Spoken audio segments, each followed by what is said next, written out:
All right. What is up, the Catch fam? Hope everyone is doing phenomenal tonight. You guys already know what time it is, man. A little way too early. 2022 live fantasy football mock draft with you guys with the Catch fam. We got Steven in the building. What is going on, my guy? Nothing much, man. Getting hyped to beat Spencer in a little fantasy football action. And Also interested in I know we were talking a little bit pre-stream, but also want to get a little bit of your expertise on this football card game. As I showed you, I just found this random card. I guess it's a grade 8 Chase Young Ohio State card. So definitely interested in your expertise on, what these football cards are worth and what do they like these days, because it's popping, bro. I mean, I remember back in when COVID kind of just started up. I know crypto was also kind of getting on a buzz train, and football cards were also getting on a buzz train. Basketball cards Pokemon. too. Pokemon cards, bro. Yeah, dude. I mean, it was like the whole kind of like non-cash or non like money thing, like that was really on a boom. And I remember listening to a few podcasts about it, and Bill Simmons and the Ringer and everybody, they were doing a bunch of stuff on it. And I mean, it was getting pretty astronomical at a certain point. I mean, some of these cards, like a Luka Doncic for the Dallas Mavericks, was like $50,000 or something. And he hasn't even won playoff games. And football, the same situation too. And I know we were talking a little bit before the stream, and it's I know you're getting a little bit more immersed into this. Yeah, I'm trying my best. I mean, it's hard. It's an interesting game for sure. Like, you have to know what packs to buy, and then also, like, dude, you cannot buy these football cards. Like, you can't go to the store and buy them. Like, for example, the box that I'm currently doing the series on for my shorts, right? I had to order that off eBay. Like, eBay is like one of the only places you can get them, and then for some of the other ones I'm getting, I had to order them off Target's website, but I had to sign up and become a Target Red Card member, and then I had to be put on a Red Card waiting list. I can only order 2 at a time. And actually, Allison and I and the baby yesterday, we went to Target and I checked, dude, there's no football cards and Well, no you're always basketball at cards. Target, bro. You're always at We Target. haven't been in a minute, dude. So it was definitely a hot Target trip. But yeah, it's just crazy, dude. It's so hard to find. Uh, the boxes, and you can't find like single packs anywhere. It's much, much more difficult than finding boxes, right? Then you pay a little bit of a tax price. And it just kind of blew my mind. Like, it's so easy to find like all these packs, unopened packs from like the 90s and the 2000s and the 80s that I started doing. And then when I started looking to like other content creators really into the card game, and they're all doing like 2021 football cards, what people want to see, right? And I started to look for those. Like, it is crazy, Yeah. crazy hard to find the cards. So I'm happy I've tracked down some though. What's that? I mean, I know there's like so many different like collector sets and everything, but there's like every year there's like a rookie set that comes out. And I think it starts with an M. It's like the top level one. And it's like I think it's like $400 and $500 a box when it comes out. Oh, But I don't know. it's always like a really interesting one because you obviously want to get them when they're rookies ideally. And you know, thinking about like the classes that come out every year. I know like when we had like Joe Burrow coming out, that was an interesting one. And Trevor Lawrence, I think last year's was actually like the most attractively, like heavily sought out box of cards coming out just because of some of the big guys, especially being led by Trevor Lawrence. But yeah, I don't know, man. The football card game is pretty nuts. It's cool. It's addicting. It's a pretty intense world. I'm gonna go ahead and randomize the Yeah. order, guys. We'll kick off between 8:10 and 8:15. So there's the random order for you guys. By the way, it's good to see you, Spence. Good to have you here, Jerry. We were talking about football cards a little bit here. Smoke the cat. Damn, can't believe I missed it. Brother Tyler's in it. Well, the same picks as always. So he'll be repping. Let's go. Appreciate you stopping by, man.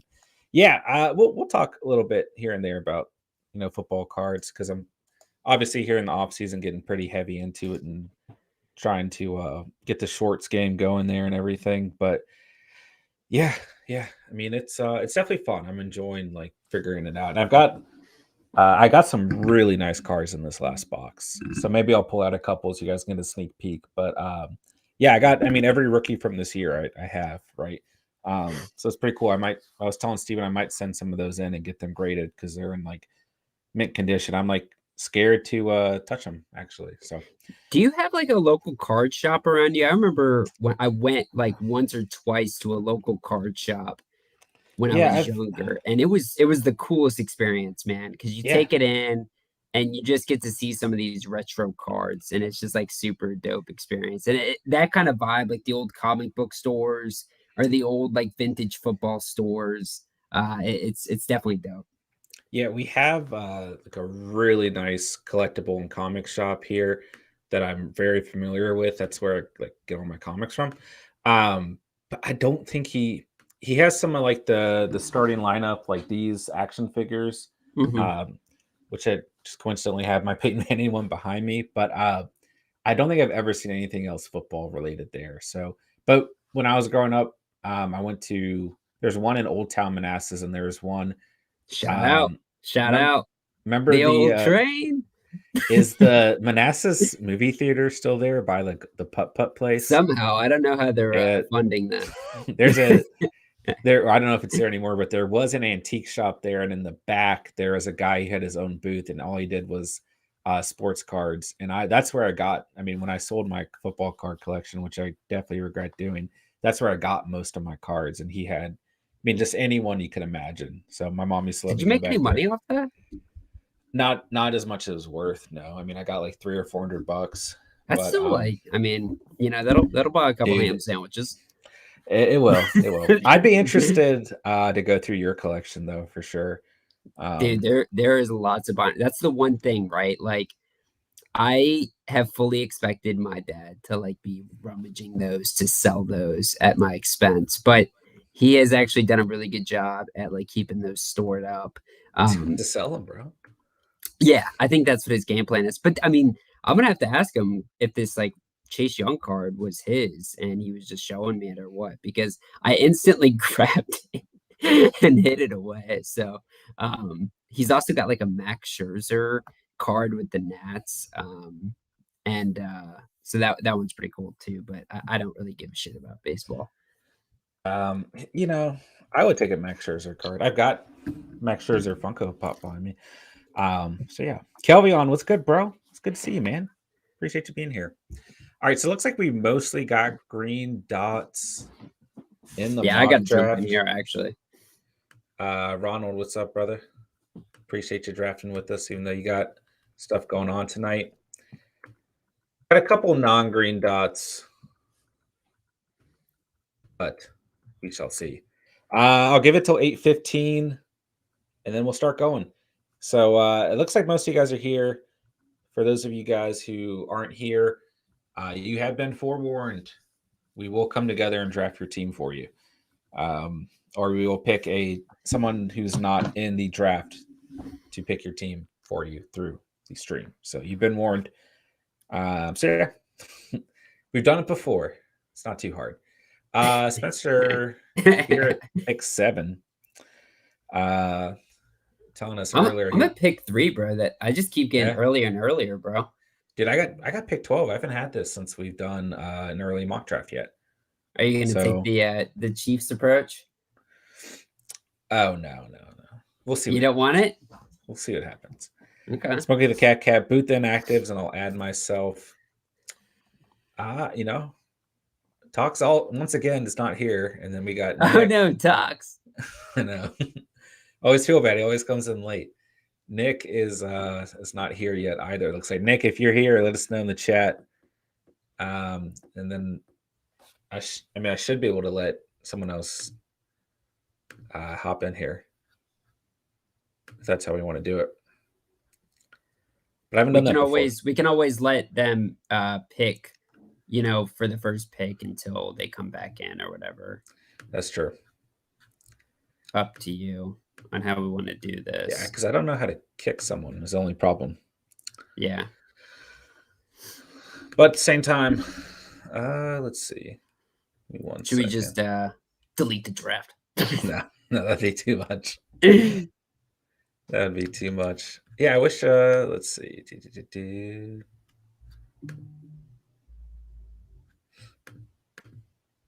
Yeah, I don't know how to do it. All right. Well, if we got two people that are down, I think it's like Smokey the Cat Cat and Calvion, right?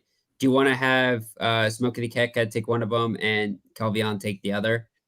Yeah. Unless Nick or Talk Salt hops in, Yeah. you guys can just pick for those teams while we go through. Cool. Yeah. All if you guys are cool with that. Smokey, you Smokey take and Calvion. Yeah, Smokey, you take Nick, and then Calvion, you've got Talk Salt. And then if they come in, I guess they can just take back over. Yeah, and then you guys can just switch off on your own spots. All right. I guess we're ready to go then. Let's Everyone get it feel popping, good? brother. Let's get it popping. All right, let's go. All right.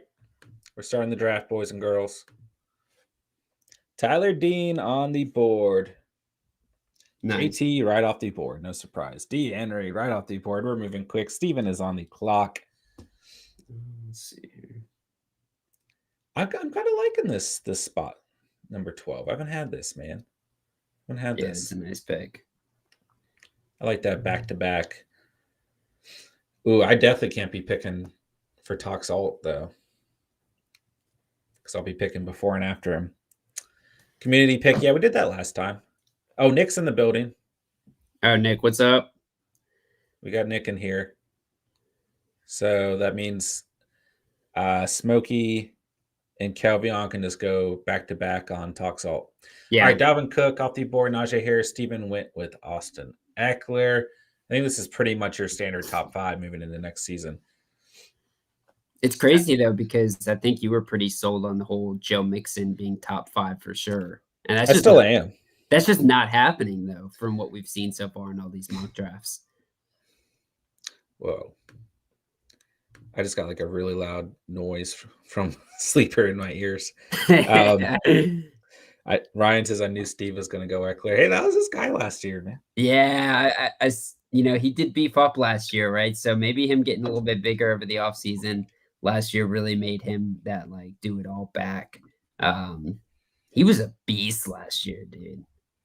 I mean, when you look at his stats from last year, they're literally, other than his total rushing yards, they're very, very close to Jonathan Taylor's numbers. His touchdowns were nuts. I mean, his receiving work was so steady. It was like very rare that you would ever be worried about kind of a skunker of a game. Right. And there were just games where he straight up won you the week. Like he just went off, bro. Well, it's like how you explained to me before is like that was whenever you were down, you knew you had him left, right? Yeah. Or you knew he was playing to get you in a position, right? He was on walking like 20 to 30. He has that Christian McCaffrey vibe to him. Yeah. Oh, I like that Adams one there. So we got Kamara off the board, CMC off the board as well. Now we got Adams with the first receiver off the board. Cooper Kupp as the second receiver off the board. Jerry is on the clock. Travis Kelce. Very kill. All right, so Smokey the Cat Cat, Kelvion, Ryan, you guys can kind of trade off for Talk Salt's team until he comes in. So we'll just hand it to Smokey first because he was in the draft or in the chat first. So Smokey, who do you want here for Talk Salt? You got anyone other than who's on the board right now? So it's a little bit easier than later on. You might have to do some critical thinking between you three guys. So whoever you say, you got a minute and a half, and we'll add to this squad right here. Stefan, what's going on, bro? Smash that like button, Filthy Fantasy Geeks. Hey, I appreciate that support, man. Appreciate you being here tonight as well. Thanks for jumping in. Absolutely. Oh, Tox is in Discord, so he might be hopping in here. We might get a full house. Nice. But he'll probably miss his first pick here. Oh, Tox is in the building. His own. Shout out Tox. He's back in the building. I think we had to. Smokey says Chase was trying to go Chase. Interesting. Oh, he took who I wanted, man. The other LSU stud. Yeah, he took who I wanted. So who were you going to take with your first two picks? I wanted JJ, bro. Really did. Doc Saul comes in, good timing, bad pick. So I'm guessing he's not loving it. I like that pick a lot, bro. He's gonna have a monster year next year. Would have gone Cup instead of Adams. Almost perfect draft order in terms of value. You can tell the people drafting know what they're doing.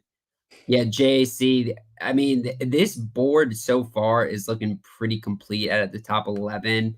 Let's see if John finishes it out strong here with Joe Mixon. Yeah, Joe Mixon's kind of the low-hanging fruit here, falling to the back of the 12th. This is a dream scenario for John. JAC, let us know what you think about Joe Mixon falling all the way to 12. I mean, you can tell that the receivers just went super heavy. And maybe that's the reason for the slide. I personally like Joe Mixon more than Kamara next year. Did you get there? It's cut off of the screen. Oh, I'm sorry. I hate how they like reformatted this. So you can't see the whole screen. I have to like move it. I went Samuel. Went Debo.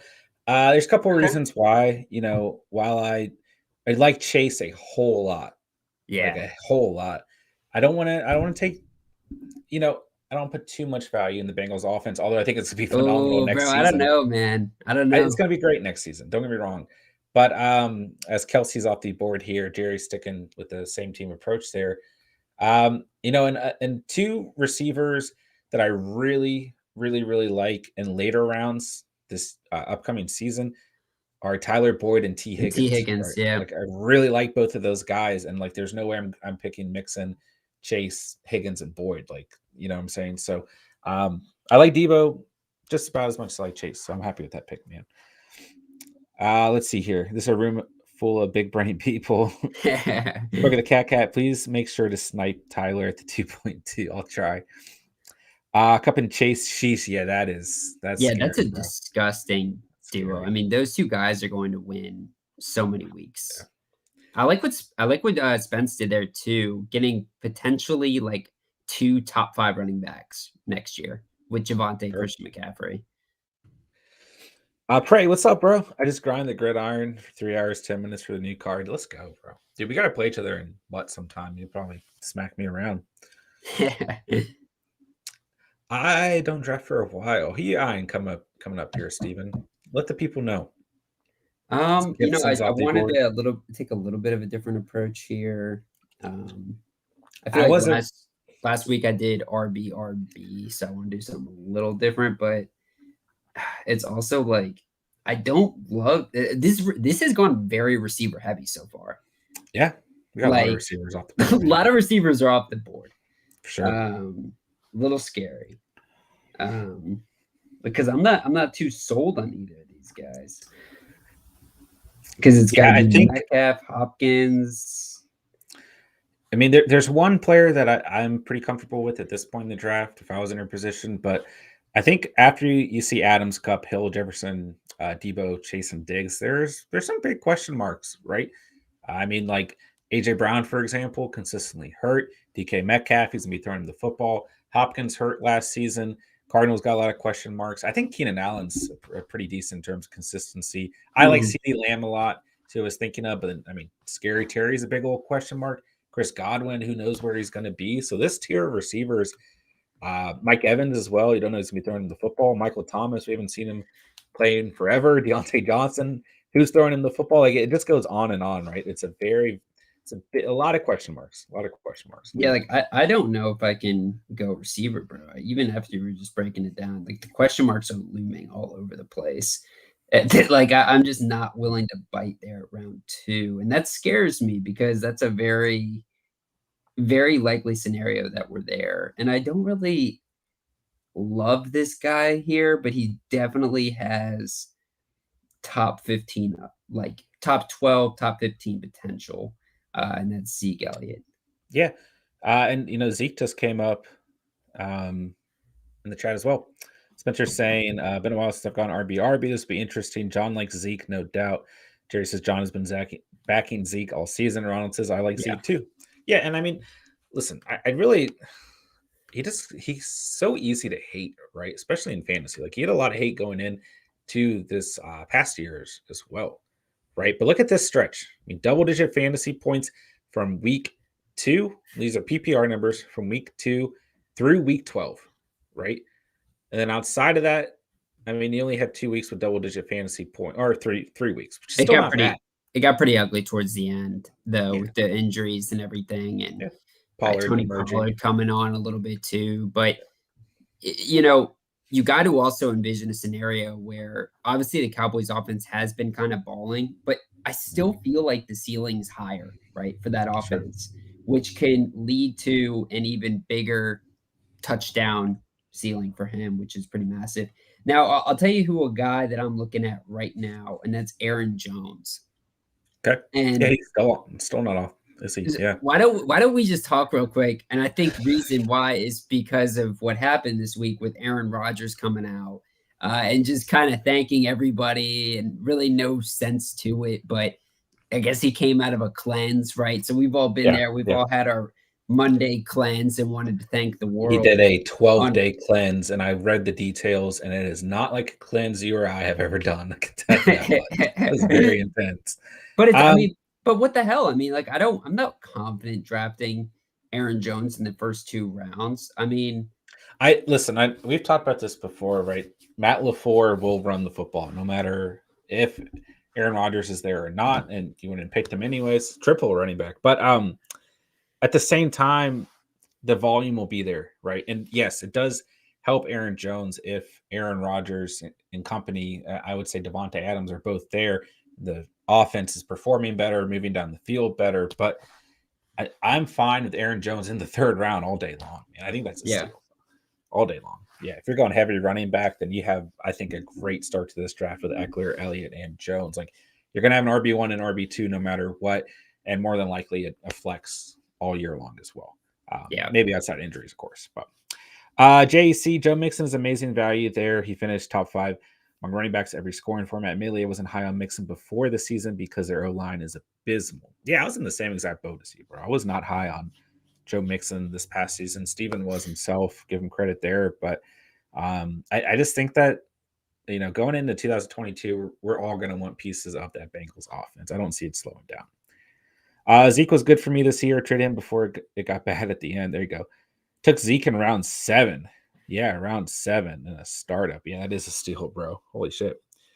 Slightly disagree with the first guy's Aaron Jones take. His receiving work is underrated. They're paying him the big bucks. Yeah, Dude, you gotta they love him disagree there. with me, man. Gotta disagree with me. They do love him there out in Green Bay. Always interested to get our Green Bay native Spencers, take there as well. And obviously AJ Dillon, a little bit of an emergence as well. But I have no beef with Aaron Jones, especially in the third round. Like if you're a little worried right now in the first or second, I can understand that. But dude, I think the third, if you get him the third or fourth, that's a steal, bro. Well, and also too, just kind of looking at this board and how it went down as well, right? Sure. Like when you're looking at the other running backs who went above him, uh Mhm. James Robinson, J.K. Dobbins, Montgomery. I'd probably take Aaron Jones above all those guys. There's obviously some receivers I'd be more interested in than Aaron Jones, but I mean, even to the point of an Antonio Gibson, I feel like Gibson and Aaron Jones kind of like are right there for me, like Okay. because Gibson sees really good work, but at the end, he's got like the huge upside, but I just don't see it ever really panning out for him, right? And Aaron Jones is in an interesting situation with Aaron Rodgers leaving or staying, but his receiving work is disgusting. He was basically wide receiver 2 for the Packers. He's amazing running back. But a lot of that red zone work that happened for him last year and AJ Dillon, it could disappear overnight if Aaron Rodgers leaves. So it's just going to be interesting. But I do think Aaron Jones is still like a first 3-round pick. Sure. Just not enough competition right there in those first 3 rounds. Yeah, and I've heard so many different, so much different feedback in terms of the Aaron Rodgers situation. I think the general manager came out and said that it's very likely that they'll lose Aaron Rodgers and Adams this offseason today. Whoa. No And then way. I didn't see that shit. he did wait, hold on. He didn't exactly phrase it like that. He said there's definitely a possibility, right? Like Yeah. they're prepared for that possibility. But then Yeah. also, there's a lot of reports coming out of Aaron Rodgers wanting to stay for one more year, and a lot of people within the organization betting on him to be there one more year and for them to make one more Super Bowl run at least. So there's a lot of mix. I mean, that's what we expect from the offseason, right? There's a lot of mixed feedback right now. So only time will tell, right? Only time will tell. So we shall see. I got to make a draft pick here. I got 55 seconds. I didn't know if you knew you were on the clock. I did. You were going down like all the way to Garrett Wilson and shit. And I was like, oh my gosh. Just kind of, I'm in deep thought, bro. I'm in, I feel like you're going to take Josh Jacobs here, and this is going to be a terrible pick. Dude, why are you hating on my boy Josh Jacobs? You don't take him in the 3rd round, bro. When do you take him then, Mr. Guy? If I were you, I would go tight end here and take competitive advantage. Stop talking to me when I'm drafting. don't talk to me when I draft, bro. Oh, I know where you're going. Do you? Yeah. The T. Higgins? No, bro. You're taking T in the 3rd? Why wouldn't I, dude? We've talked about this like several times. All right, here's my beef with you. I wish we knew if James Conner was going to be on the Cardinals next season or not. I'm just saying, like, you would rather had T. Higgins there than DK Metcalf? I don't know who's throwing DK the ball right now, bro. All right. There's just some really good value, I think, above him. I don't think T's a 3rd round pick yet, is my point. Like, okay, I think I am here to start the Mike Mayock in the draft, bro. Mike Mayock reaching for his pick. Yeah, but what's wrong with we always talk? I always talk about that at least. Like, if you have your guys, go out and get them. Like, build your roster the way you want it to look. Like if you have the conviction, and pick your guys. Like, there's really no true overvalue if you have your players. Yeah. So how'd that work out for Mike Mayock? I'm not Mike Mayock, bro. Yeah. And let's see. There goes Darren Waller. Good job, Toxall. Good job, Toxall. He got his guy, bro. Okay, we got the chat popping here. Toxall says, "Don't do it. Stop." I was not going to pick Waller there, but if it was Jerry, I'd take a 3rd tight end. I'd take Josh Jacobs 3rd or 2nd. I don't mind Josh Jacobs there at all. I thought about taking him. Ronald says, "I love me some T. Higgins, JAC. I go DK." Yeah, listen, I like DK a lot. I just don't know who's throwing the football, but at the same time, like, he performed fine with Geno Smith at quarterback this past season as well. So that's a fine argument, right? But really, when we look at the receivers available outside of DK, there's no one I'm really fully confident in. Like, I love Deontay Johnson, but I don't know who's going to be there in Pittsburgh. See, I would have taken Deontay probably over T. Higgins. That worries me, but I understand that because Deontay Johnson phenomenally consistent last year. So let me just say this because Ronald brought up a really good point. I think this speaks to a bigger fantasy subject, right? What is reaching? Reaching is picking who you want over what strangers want, right? And that is such a dilemma in the fantasy life because come draft day, you've got a guy whose ADP is maybe 2 rounds deeper than where you want him. And so you say, oh, I'm going to wait on it, right? Or you're not going to go grab a guy because his ADP is lower. And it really does become you have to decide when is it really just trust at what point, because like in round 1, round 2, I think to a certain extent, like you need to play ADP, like, because like round 1, like if you've got like serious gut and Antonio Gibson breaking out and being a top 10 back, like congratulations, but he's not a top 12 pick. So you got to wait, right? But at the end of the day too, like there's sediment to that, especially in the rounds that matter most, right? The rounds that 3 onward, right? So I understand T there. I understand T because you really obviously bang with T. I bang with T, bro. But it's also like a certain point, like if see, I have the last pick of the 3rd round, the first pick of the 4th round. So wouldn't you argue that at the end of the 4th round and throughout the 5th round, T. Higgins is a fair draft pick, right? And I'm not going to get him more than likely by the end of the 5th round, right? So so there's a point too where you got to look at the draft board and ask yourself the question: is there a possibility of this player that I want to be part of my roster? Is he going to be available past or until I pick again, right? Yeah. Jalen Waddle's a great pick here, by the way, Andrew. By the way, I saw Stober pop in the chat. What's up, fellas? I'm going to get in on the next draft. Yeah, guys, if you want to get in on future mock drafts, make sure you're part of the Discord channel. As always, link is in the description down below. Completely free to join. We always announce it there on first. And I just, of course, make sure you're subscribed to the YouTube channel, which believe probably everyone in here is. But if you're not, go ahead and hit that sub button, join the Catch fan, baby. But yeah, we always do a YouTube post and a YouTube poll, and yeah, that's definitely make sure in the Discord though. But it's good to see you, bro. Appreciate you being out here, man. JC, you can make an argument for either. I just feel Bengals receivers either score 7 or 30. Sure, yeah, definitely a little bit better at the flex position for sure if you can get them there. Let's see. Jerry says Ryan May's best team so far. Ronald, I totally should have taken Waddle. Forgot about him. Yeah, I forgot about him too. I probably would have taken him over a quarterback. By the way, I went with the second quarterback off the board, just kind of trying to switch it up and look at Patty Mahomes. I've taken Jalen Hurts in like every mock draft we've done. So I wanted to see what would happen if I took an early QB. So just if you guys are wondering. Steven with the tight end off the board. Steven going triple running back, single tight end. Yeah, I'm going to do a strategy that is completely opposite of what I did in real life. Okay. And I really haven't done this. So I'm going to do like a no wide receiver approach. And so I guess I'm going to probably wait till after round 6 to do my first one. Is that like an appropriate no receiver pick? Okay. Yeah. I mean, what are you going to go? Well, you're about to draft, but you'll probably go like QB, running back in the next 2 rounds, and then finish out with receivers. Like, I mean, if you do it that way, bro, you can probably build a pretty good team, which is usually what I would do in fantasy. But didn't work for me last year, so I'm a little scared these days. Yeah. Well, do you know who I'd be looking at right here? Just curious if you would know who I like. No, I don't. At QB. Oh, at QB. Justin Herbert, Kyler Murray, or Lamar. Yeah, Kyler. Yeah, like one of those guys for sure. Yeah. I mean, I like that top 5 right there. If you've got Murray with those 3 backs and Hawkinson, I think that's a decent start. But the receivers get real murky here.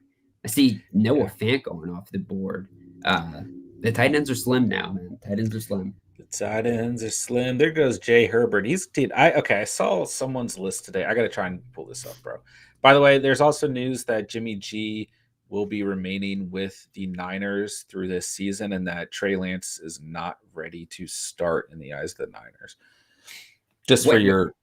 Wait, when did that get dropped? Today, yeah. Are you kidding me? Yeah, apparently they're saying he needs a lot more work than people realize. So, bro, he sucks. He blows.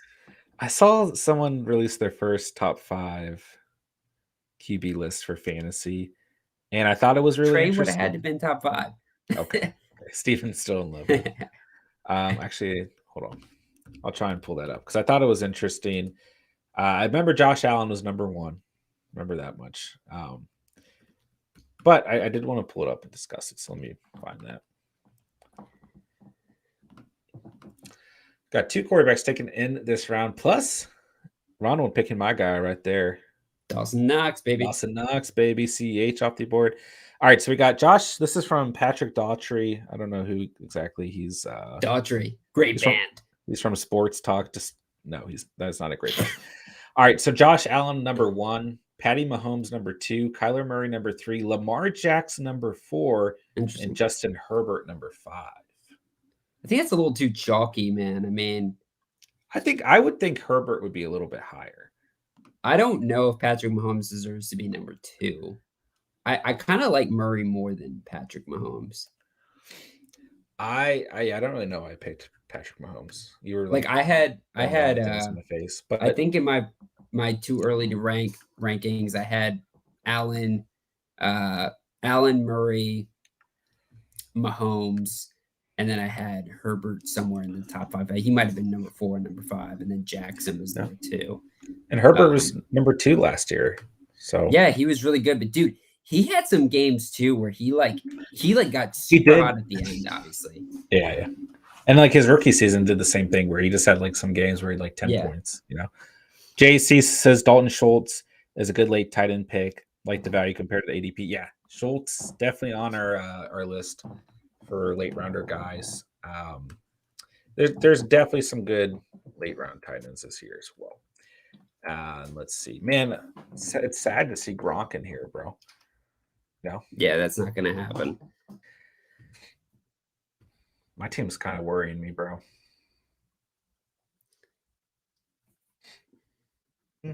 So, I mean, there's a lot that's going to be coming up here pretty soon in terms of, you got the draft kind of being a little bit more clarified, and then you've got free agency really starting to go underway now. So, this is now going to kind of get into that position where we're going to have like so much more of an idea on some of these fantasy players that really just don't have a home. I mean, Chris Godwin, for instance, is one that really comes to mind because I think Chris Godwin is an amazing wide receiver. Calvin Ridley, as well, is another really good wide receiver. And if we just had an idea of where these guys were, I think their draft stock could rise by even a full round. I mean, let's see, where did Godwin go in this draft, or has he even gone yet?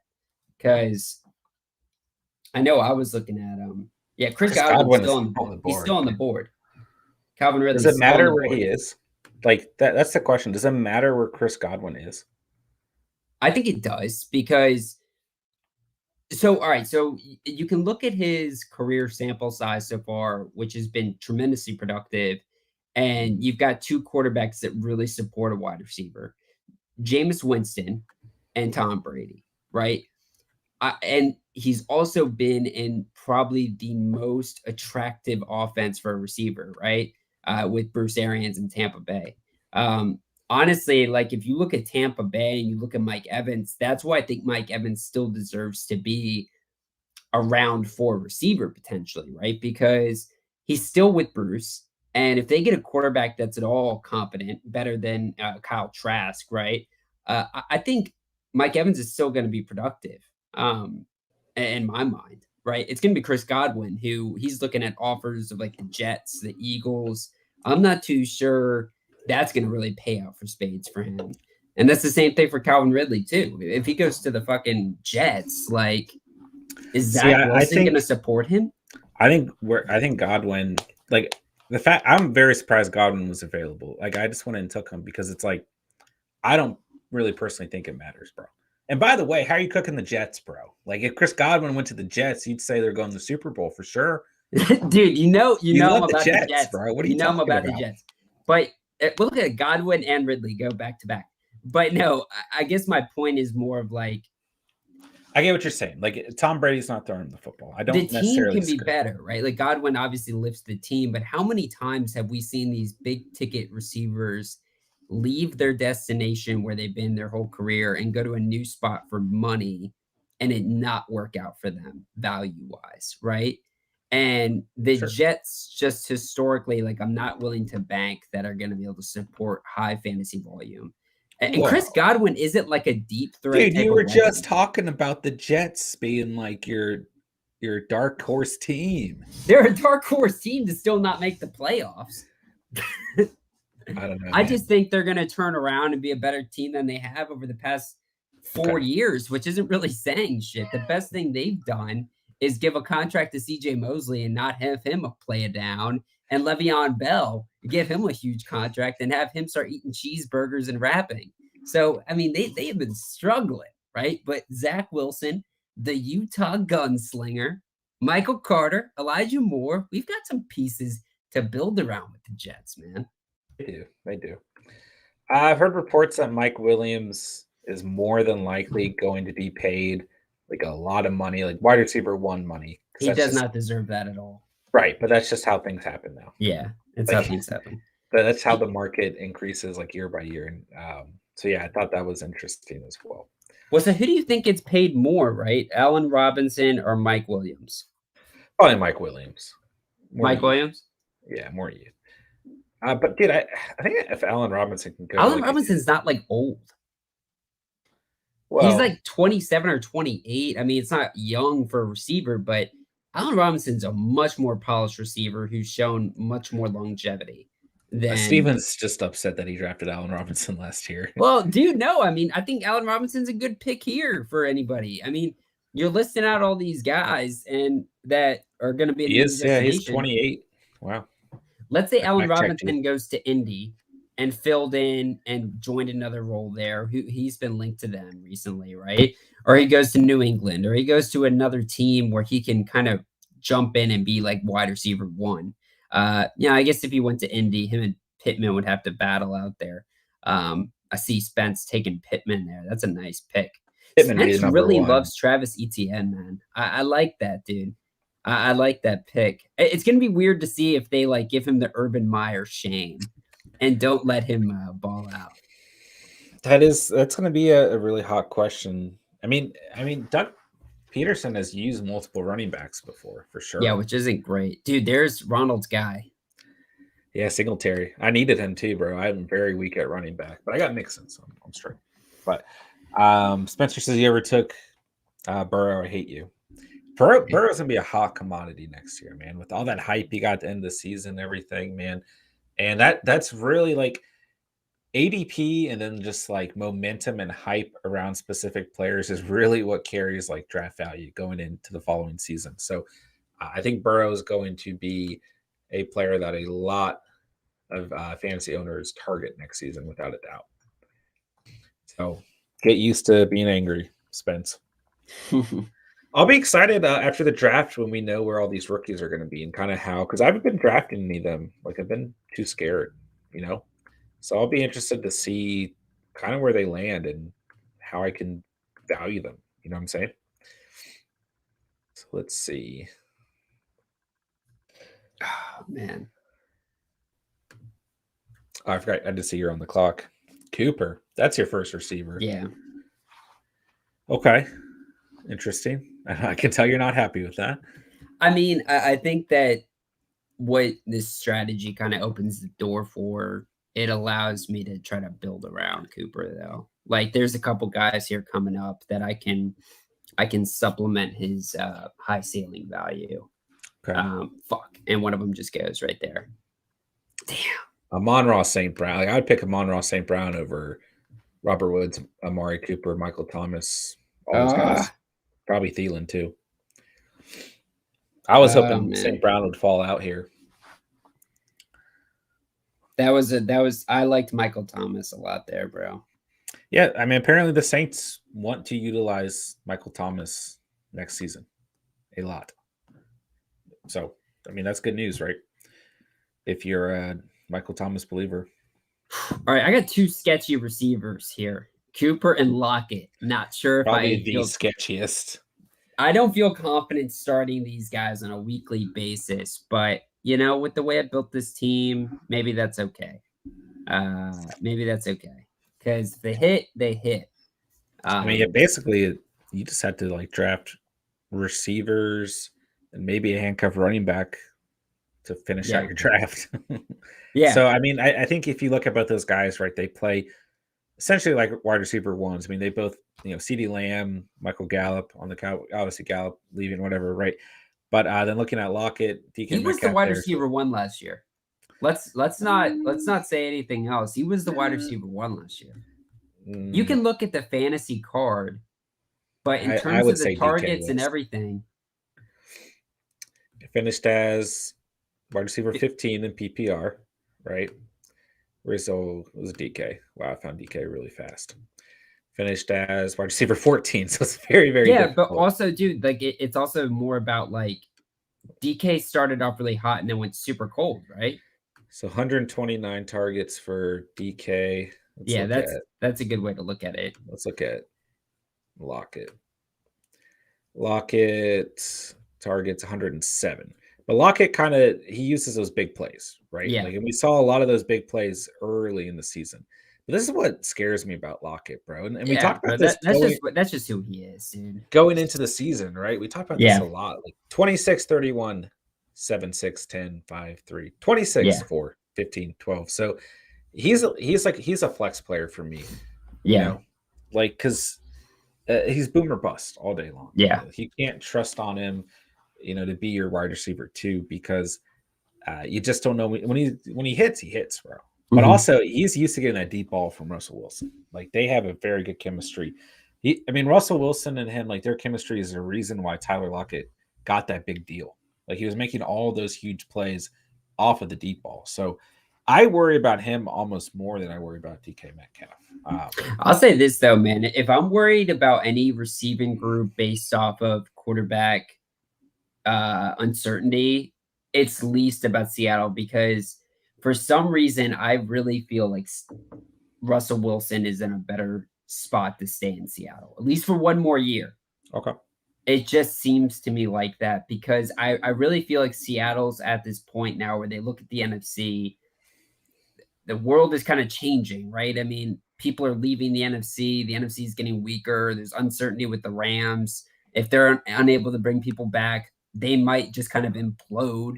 The Saints are gone. Bucks are kind of crumbling. So an opportunity has kind of come about, right? And I think that there is a situation where if Russell Wilson's gone, Pete Carroll's got to be gone. Like Pete's not going to stay in a rebuild.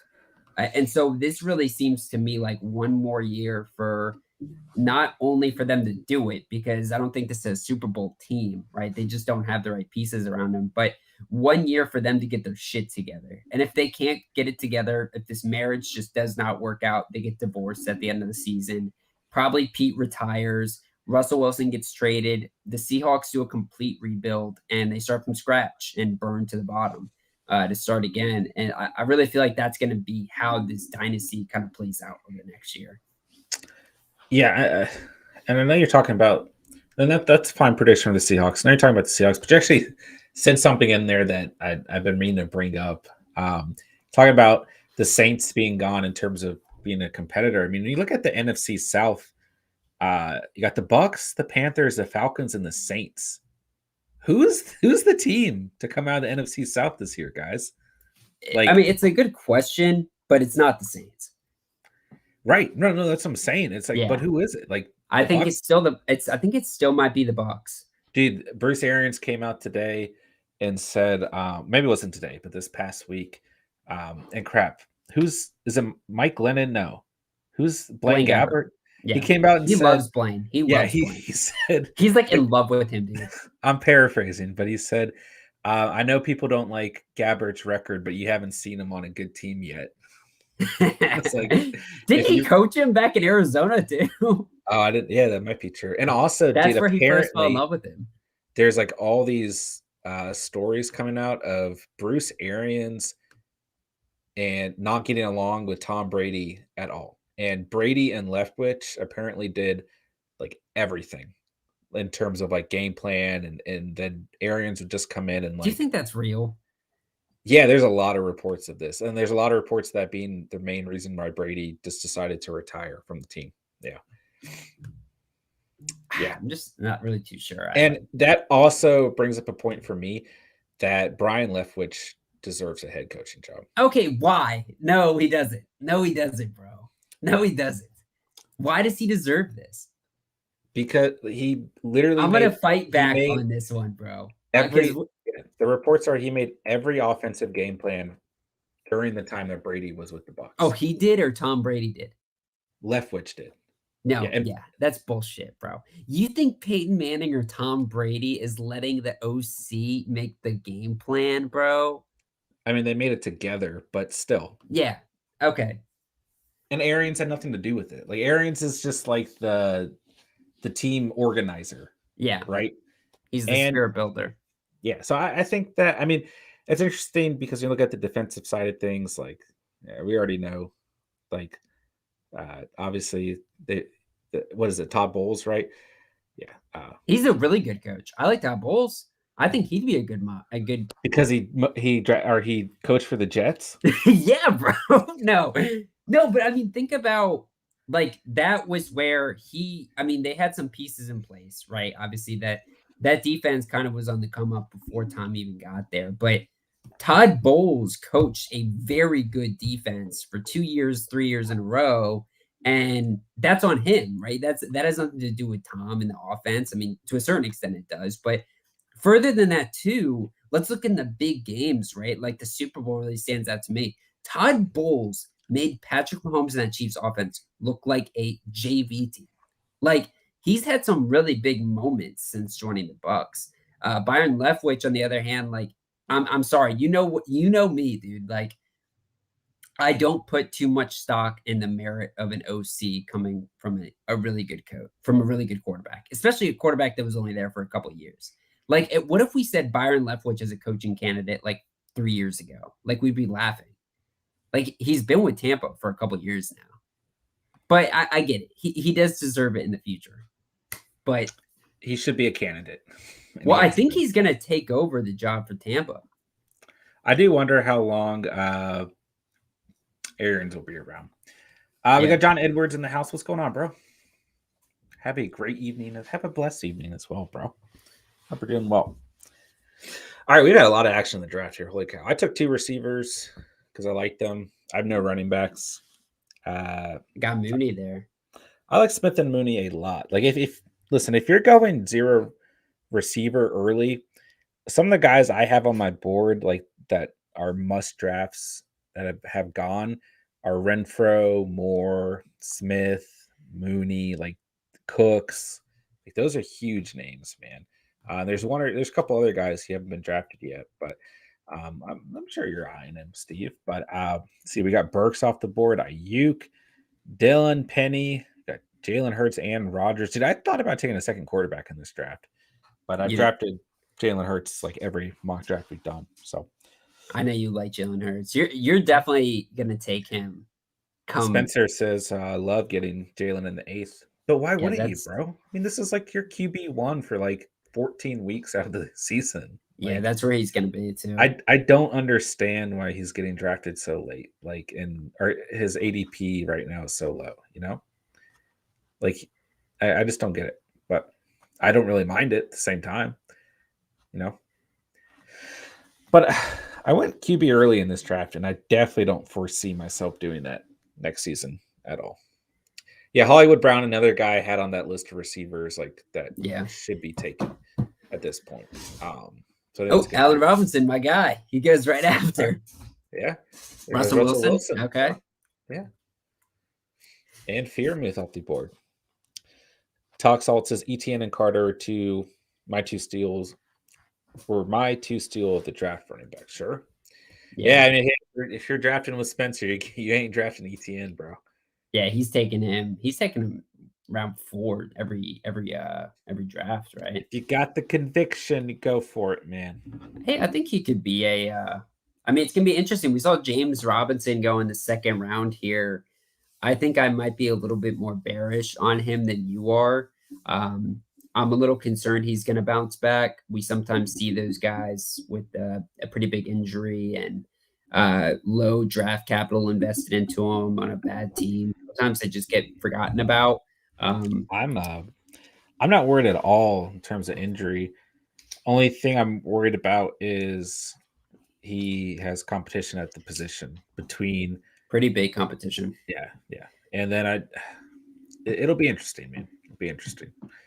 But Doug Peterson has used more than one running back before, so we'll see. I don't know if that helps, but at least Urban Meyer isn't there to hurt Robinson. Because when Robinson played last season, he was phenomenal. When he played the season before, he was phenomenal. So I'm not over that because I had Robinson in our primary league. So not over the fact that Urban Meyer destroyed his fantasy season last year. Spencer says Etienne was a 2nd to 3rd last year before his injury. Absolutely, bro. Yeah, absolutely. I remember early mock drafts last year. I think Tyler Boyd's a really good pick there, Steven. Yeah. I like the way your team's shaping out there, bro. Having to really stack it up at receiver here. Yeah, but I think that for this strategy, it's working out for sure. John Edwards, I seen Hall went 6.4. Where do you guys think Spiller and Walker will go? It's hard to say, man. Yeah, I think, at the end of the day, what round are we in now? Is this like 8 or something like that? This is 9. 9, yeah. I don't think there's a world where Spiller and Walker are still around 9.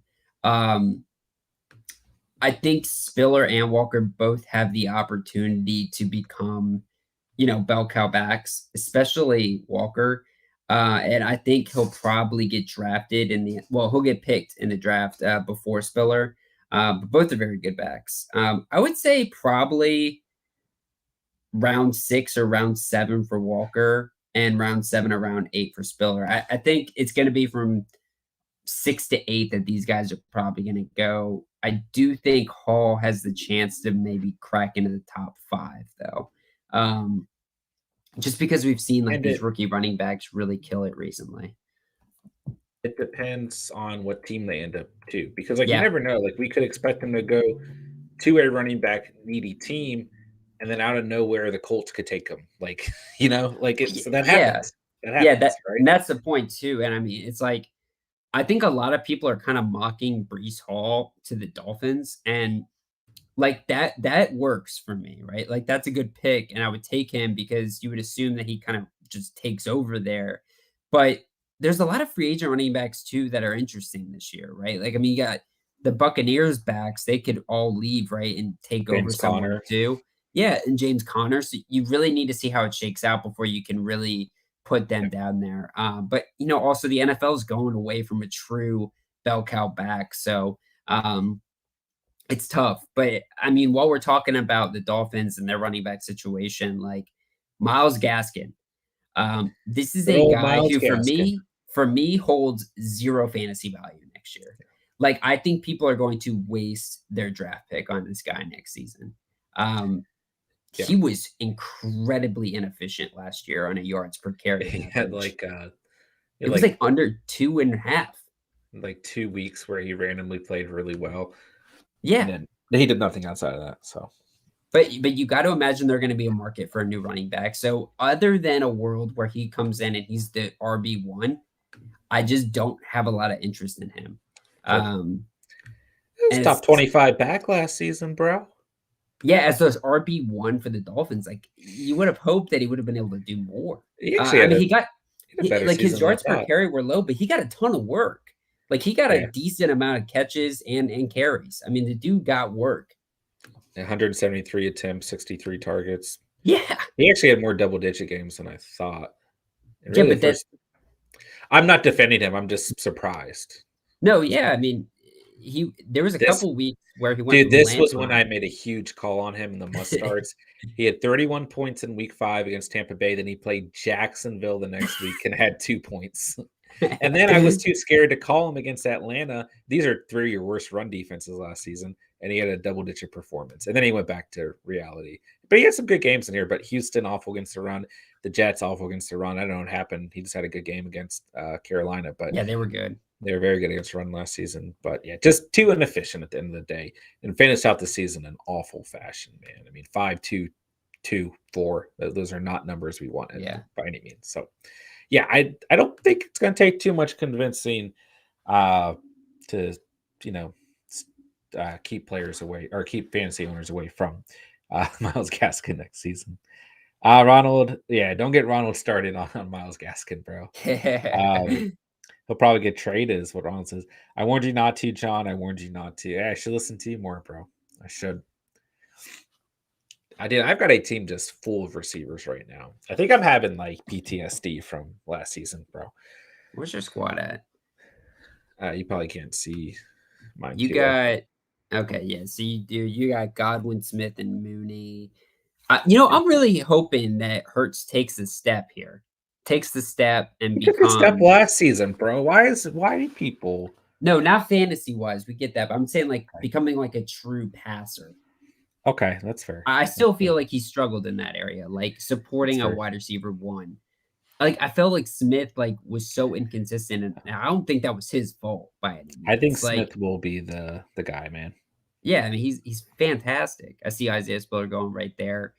Mayday taking him. I see he's got a couple rookies. He's got Brees, Spiller, Burks, and just real quick before I get to Spencer's comment, I will Yeah, say uh, I really like the idea of going with the rookie running backs late in these rounds here because you know they're going to end up paying out for you.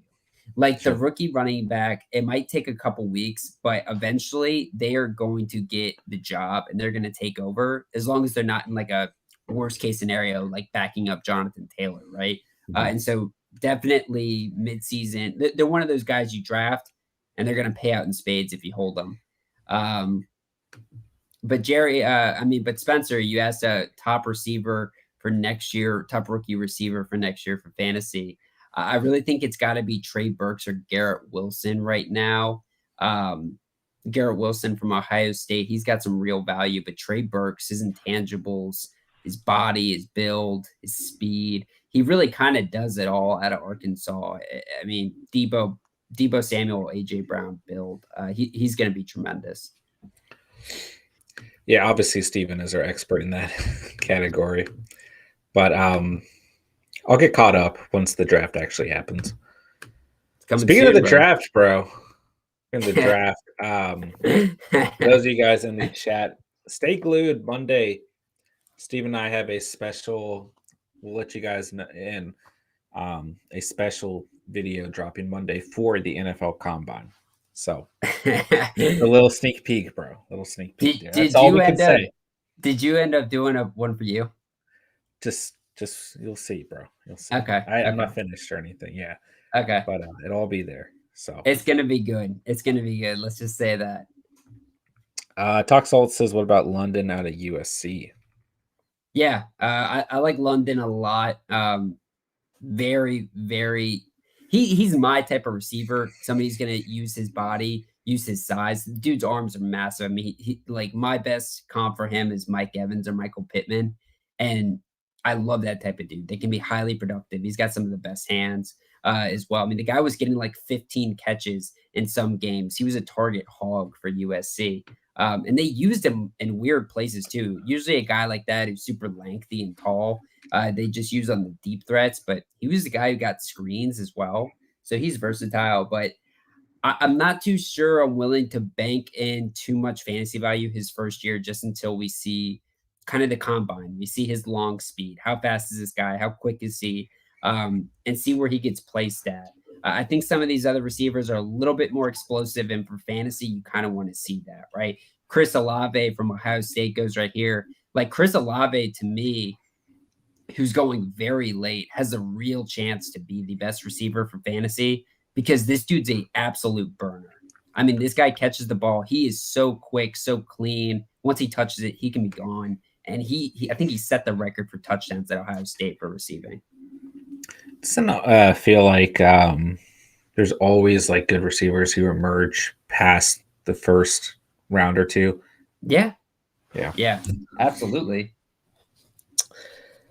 Yeah, I'm excited for it, man. I'm excited for the draft to come together, kind of get a better outlook on each individual team and everything like that as well. So free agency too, man. Yeah, and so I think it was Monday that franchise tags are now they're able to be set, but obviously a lot of these teams are going to take their time with that. But that's out there too. So I mean that's a big step here in the off season, the dark ages in February, right? So that's exciting, right? But I'm excited to see these teams come together. I'm excited for when we can give true, almost at least 90% fantasy, what's the word I'm looking for? True predictions and everything, right? Clarity, yeah. Because there's always a little Whoa, did I just get auto picked? Yeah, I thought you knew, bro. Damn, no, I did know, but I was still looking. Who did it take for me? Your guy, Ronald Jones. Oh, bro. Okay, bet. That was who I was gonna take anyways. Okay. I'm kind of hyped at that. Yeah. Ronald Jones, nice. When we can stop playing hypotheticals, I'll be excited. Yeah. But there's always a little bit of hypotheticals, right? Let's see. Steven Dummy. Dude, hey, I'm so down with Ronald Jones to become a top 12 running back, bro. Coming out of USC. I thought this guy was going to be a badass, bro. He has really disappointed in his career. I don't know if you saw all these things about Jarvis Landry and him tweeting, and it's sounding like he wants to get out of Cleveland and not being happy. But now I'm reading this report. Landry voiced his preference to remain in Cleveland for the 2022 season after the posts and everything. So I have no idea. But I thought that was interesting because right now I don't see a lot of value in Jarvis Landry because that passing game is so incredibly inconsistent with Baker Mayfield. But if he was on a team with a solid quarterback, I would definitely consider him in late rounds in terms of PPR value, right? Because we know what he can do, right? So, yeah, and I think too, like even the comment about inconsistency with the passing game, like I'm not even too sure if like that's totally fair. Like I feel that he could actually be consistent if he was healthy. Like, because Sure. Baker Mayfield does support him as Cleveland's number That's one true. receiver. He So did you come got out to and know what say, you're getting yeah, with him, though. Like, you're not getting a wide receiver one for yeah, Jarvis, right? You're getting a guy who's going to get you around 10 points a game because of his PPR, floor. But that has value, especially in these rounds, right? But yeah, if he goes to a team like and gets paired up with a big time quarterback, yeah, that the ceiling could definitely raise up here. yeah, and that's I guess part of what came out is he was saying he was essentially hurt all season too. So Oh, that's fair. he was That's fair. shredded. Yeah. All right, man. We're going through this mock draft pretty quick, man. I see Jerry sad right here because Ronald's coming after his picks. Hey, that's part of Ronald's swagger, right? He comes at you, man. Deshaun Watson. Sean's off the board. It's going to be interesting to see where he ends up, man. It is. It really is. I honestly like, even if he does come back, I don't think I'm drafting him next year. It depends. Like, let's say everything is clear. Dude, I swear last week you called him a top 5 quarterback that you would draft. Like, are you drafting him? I mean, I would rather go with a sure bet, right? Like, I'm with you. Yeah, I would. Dude, like, he hasn't played in like over a year and a half, bro. Like, he'll probably be fine though. So I mean, like here, yeah. like for example, in the 10th round, like especially in deeper leagues, like 14-man plus, like if you're sitting at no quarterback in the 10th round, I think that it's no question, right? Okay. But like a 12, a 10-man league, you probably won't have to take that risk. But I think there's going to be plenty of fantasy managers who don't consider it a risk, who think, because we kind of talked about this last week, if I'm not mistaken, saying that, if he didn't have his hiatus, right? I mean, he's probably right next to Josh Allen and Patty Mahomes, like in terms of quarterback rankings, right?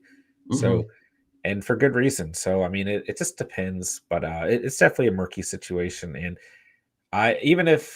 here's like the bottom line point is that it doesn't really matter where he ends up because we've seen him with the Texans for his whole career. So it's like, he could basically go anywhere, and it can't get much worse than the Texans team. Well, but being on the Texans supports fantasy value because they were often gunslinging until the very end. Yeah, because they're always behind. Yeah, that's true. There's a chance Tom Brady goes here, I guess. Talks alt sand. If he's got 2 quarterbacks, it probably won't give him another. Yeah. Ooh, Herm Williams, Notre Dame. It's a nice thick back. That's full analysis. Nice thick back. Yeah, I mean, I'm not super high on him for fantasy, but he's definitely a good back. He's gonna be good for the NFL. Justin Tucker going here, senior Cinnabon. All right, I'm up on the board. Let's get it. Let's churn the work here. All right, I see Jahan Dotson. That's who I'm eyeing pretty heavy here from Penn State. This guy's, I love this dude. Like it's just hard for me to pick rookies without knowing like what their actual situation is, Yeah, exactly. And I mean, also too, like there's guys like Michael Gallup. Like I don't know his situation, but I know the guy's an absolute baller. I'm looking at a report on him right now. The Cowboys are reportedly prioritizing re-signing Gallup this offseason. So interested to see when he'd maybe come back. But let me ask you this. I mean, there's obviously a lot of buzz about Cooper being gone. Does it make sense to really prioritize grabbing Gallup? Because I think Gallup's better for the Cowboys than I think it's re-signed. Yeah, absolutely. Yeah, I mean, like I already took Cooper, so I kind of can't do it, I guess. But at this point, I wouldn't hate it. But by the way, Ben DiNucci is available. I'm scrolling pretty far down. So Ben DiNucci, he's in the chat. if you want to pick him, bro, it's a good Let's pick. See here. All right, I need to take a pick so I don't auto pick here. 36 seconds. You know what? We will go. Steven is nervous. I'm very nervous right here. I wish I could take Tom Brady out of the draft. Raheem Mostert. He's a must start. He's a must injured start. He's always injured. I I got a lot of those guys that are big boom bust guys. But if we can get Raheem Mostert back, leaving San Francisco, going to another team, Spencer I said like it. Raheem. Yeah, I I mean, like him. like honestly, looking at your team, it doesn't really matter what running backs you take. Like you Yeah. already have your guys, so I just didn't really like. I wasn't in love with any of those other receiver picks. Like I still feel like I can get them anywhere. Um, Spencer, I get it, man. He's going to be on the IR spot, and he's going to be a sexy IR. But let me ask you this, yeah, bro. year Like, after if year. you can get Raheem Mostert in round 11 or 12, and he actually does play for a team, and let's say he's not injured for half the season, like those are very valuable starts because Raheem Mostert, when he was good to go, I mean, he was a beast. So I don't know. I mean, he's definitely got some pretty high upside. I think he's one of the fastest backs in the league. He's fast in Madden, and at this point, Dude, he's fast as shit, bro. He's at nice. this point, all you got to do is draft players that are fast in Madden specifically. Oh, Dalton Ronald Schultz. taking Dalton Schultz. Yeah, that's a really good pick there, bro. It's a really good pick. I didn't even know he's available, man. Good pick, bro. See Nick taking Jameson Williams from Alabama. I love that guy so much. He's a dog, but you're gonna have to wait a little bit to get him, and I'm not too sure it's worth it in a non-dynasty draft. Yeah, did you punt tight end again, brother? Yeah, brother. You still looking at is Gesicki around here? No, Gesicki's gone. What are you looking at? Let me see what you're looking at. I wanted Gesicki back there, but he's gone. He's been gone now. He's been gone. All right. When will John learn not to punt tight end? I like what Ronald does though, because he does two strategies of A, he grabs that tight end, but B, he also really heavies up on teams he likes. And I like that approach of going heavy on a team you like. Like, John, I think you could have really gone heavy on the Bengals. And I think that's the new stack, bro, when you look at that team, man. And I also saw a report today. They're the third. They are the third leading team with most cap to spend this offseason. Isn't that ridiculous, bro? Oh, yeah, I saw that too. Like, that's crazy, bro. Like, it should be must win now for them. Like, they should try to win now. Yeah, I agree with that. And Jesse Bates going to get a massive contract. Like he does not want to be franchise tagged. He had an interview either today or yesterday talking about this.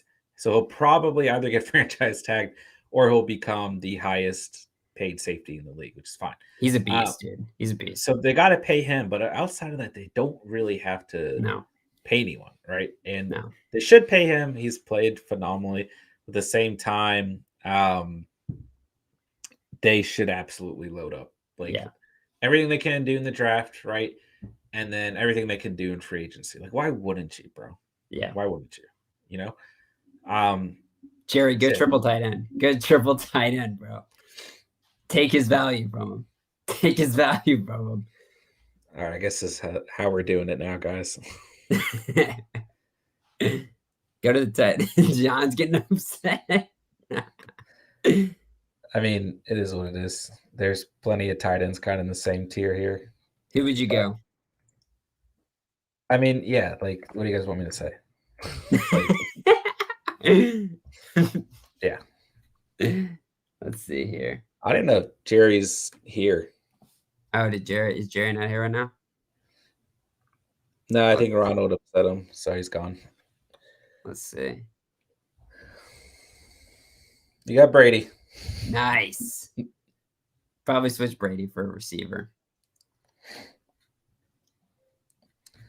All right, collusion. How did Hunter Henry go? I would probably take. I'm not a fan of Logan Thomas, to be honest. I was going to pick two no matter what. Is he still the tight end one? I would say so. Yeah. I would say so. Okay, nice. Parker and Fuller going back to back here. Do you have any hope in a guy like Will Fuller next season? No, none at all. None at all. Let's see here. Yeah, Will Fuller is a guy who, when you remember him when he first started, dude, just his burners, bro. Him with Deshaun Watson. Whenever he wasn't taking PEDs and whenever he wasn't injured, bro, he was amazing. Here's my IR decoration. Dude, when Yeah, was the last time? he will always be on your IR, brother. When was the last time Will Fuller had a full season? Has he ever had a full season? Probably 2019, right? 2019, 2020 See, maybe? Was 2020 was the only year? season. I mean, he missed quite a few games, but he was just going. Oh, that was the PED year too. He missed the end of the season, right? Yeah, yeah. But he was just going crazy. Yeah, that was his big year, though. And then outside of that, basically boomer bust. Do you remember this game? Oh my gosh, you're right. 52 points. Yeah, Watson just chucked it deep to him like every single play. Did he have a game against Seattle also where was that 2020? Dude, has he really been in the league that long? Yeah, you're getting old, bro. Oh, man, Will Fuller. I thought he had a game against Seattle where he just went like insane. I think he should sign with the Chiefs. Oh, here it is. Okay, well that's weird. He would be nice to the Chiefs, bro. I mean, he'd be nice anywhere if he could stay healthy, bro. Just imagine like Will Fuller signing and then playing like one game with the Chiefs and Patrick Mahomes and having Tyreek Hill and Will Fuller on the outside. Yeah. That would be disgusting speed-wise. That's like my dream Madden duo there. Let's see Ronald takes here. What does Ronald need now? I feel like the running back he hasn't touched in a little bit, right? I don't know. We should just tell everyone drafting before him who to pick, though. Yeah, he's already got a quarterback.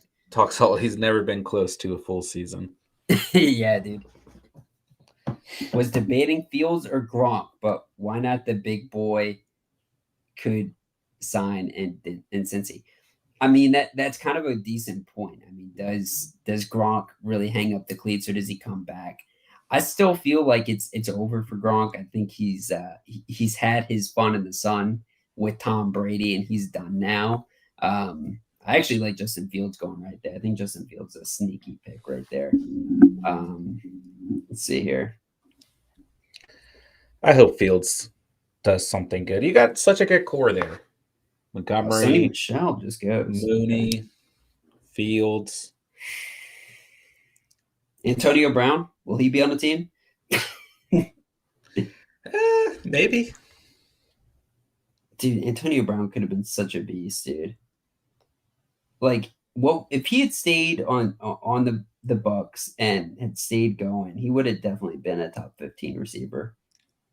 No real question in my mind.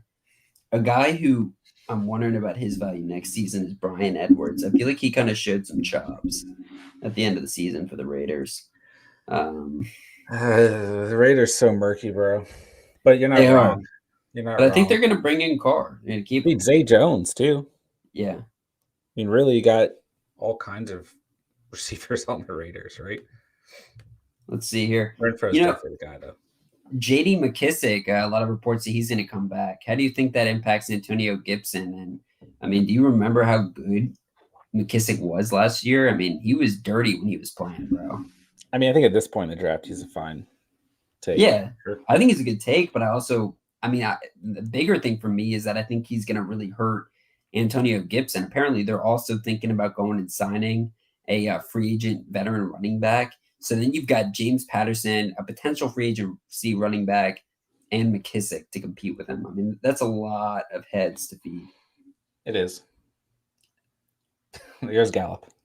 Yeah, I mean, I was going to take Gallup 2 rounds ago. Got to get him a couple rounds later.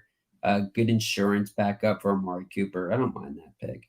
I see Henderson going right there. It's crazy to me that Henderson has been delegated to a third down running back or third string running back. That guy has so much. Isn't that crazy, bro? He was amazing for fantasy. Yeah, it's just the inconsistency, right? Like Sean McVay, like just changed who RB1 was so many times. But at the beginning of the season, he was great. He was great. But like really, it sucks for his career too. I mean, geez, when he was a starter, because he got hurt in week 3, he only had 1 game under 11 points. Yeah. Yeah. And then the Wow. I mean, this even through week 16. Yeah. He had a great season, man. But Kendrick Bourne's a good pick there, bro. I was about to take him. It was either between him or Myers. Spence, I feel like you and I went back and forth all year last year on Jacoby Myers trade offers. And I like him a lot, bro. Like I think Jacoby Myers was like I think he had his best year last year for fantasy. He finally got a touchdown too. But Kendrick Bourne, bro, he was really cooking last year. You loved having him. I did. Bourne is my guy. He saved my season. Although I still lost. But Oh, you know what I mean? There's only 14 rounds. I screwed up. Uh-oh. Because I can't take a kicker in a defense. Well, you probably needed receivers anyways. It's okay. Oh, that sucks. Yeah, I'm just going to finish out kicker and defense here. There are like one or two players that I don't really mind here. What do you guys think of KJ Osborne? I like KJ Osborne, especially in deeper leagues. But I would say it had to be a full PPR league.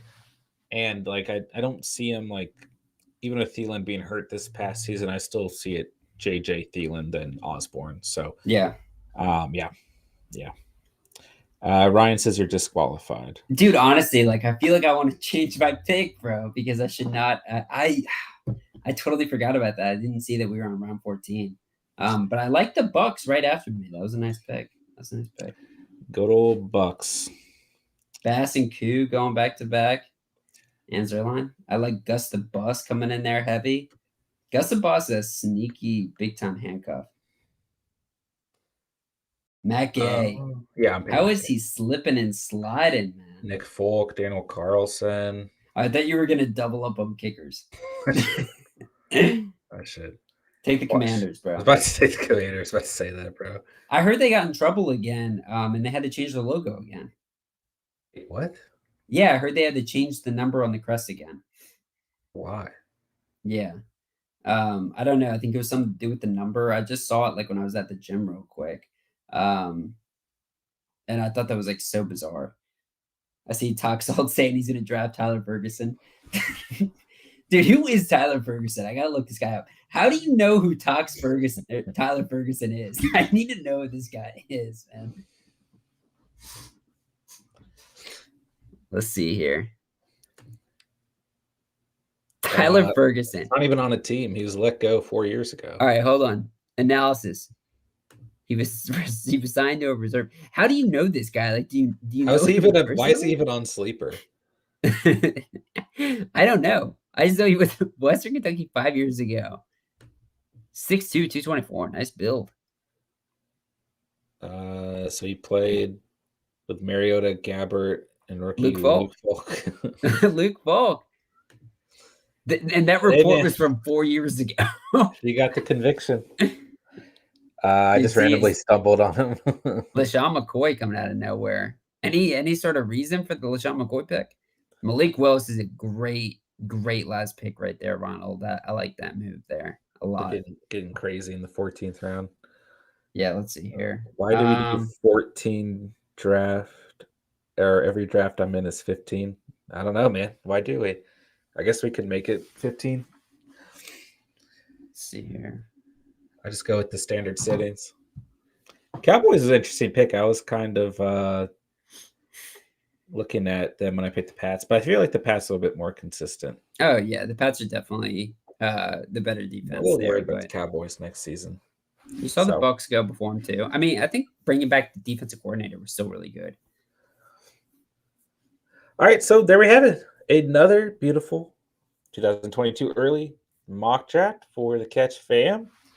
I hate how it doesn't let me show like the full thing on the screen. I feel like it did in the past. It's like it did, yeah. It got reformatted, dude. Super annoying. But yeah, we can just cut yours off right now. Yeah, mine doesn't really matter. If you click on LaShawn McCoy, the first news article is him retiring. All right, let's see here. Should we break down the teams? Mm-hmm. All right, Tyler at the running back position got JT and J.K. Dobbins, as well as Elijah Mitchell. And then we got Kay Williams in the 11th round. I really like those first three, bro. Yeah. That's a great running back room. At the receiver position, we got A.J. Brown, DJ Moore, and Michael Thomas, Monroe St. Brown, and then Tony in the late round. I like Tony. that receiver room too, bro. Russell Wilson and Deshaun Watson, the quarterback position. Pat Freiermuth, the tight end. Money Mac, a kicker, and the Titans defense. That's a pretty solid team. I like to double up on kicker there, on quarterback there, to be honest, because I think Wilson is a guy that sometimes needed another quarterback with him, because you know how you can be, where he just gets super inconsistent sometimes. Sure. Senior Cinnabon, heavy at running back. We got Derrick Henry, Robinson, Montgomery, Cordell Patterson, and Darrell Henderson. I like that running back room. Yeah. Receivers, a little worrisome. We got Mike Evans, Robinson, Sutton, Jefferson, and Rondell Moore, but all those guys could certainly hit. I mean, if you got 5 and 2 of them hit, you're good. Got Noah Fant at the tight end position. Hoping maybe that he gets Aaron Rodgers. If not, probably still going to get you 6 to 8 points a game. Then Matthew Stafford, Bills defense, and Justin Tucker. So once again, pretty solid team overall. Rondell Moore at the end. That's interesting. Yeah. Steven, let's look at your team here. Heavy running back approach. We got Austin Eckler, Ezekiel Elliott, Aaron Jones, Ronald Jones, and Raheem Mostert. The receiver position, we got Cooper, Lockett, Hollywood Brown, Tyler Boyd, Gallup, and Bourne. I like your receiver room for a 0.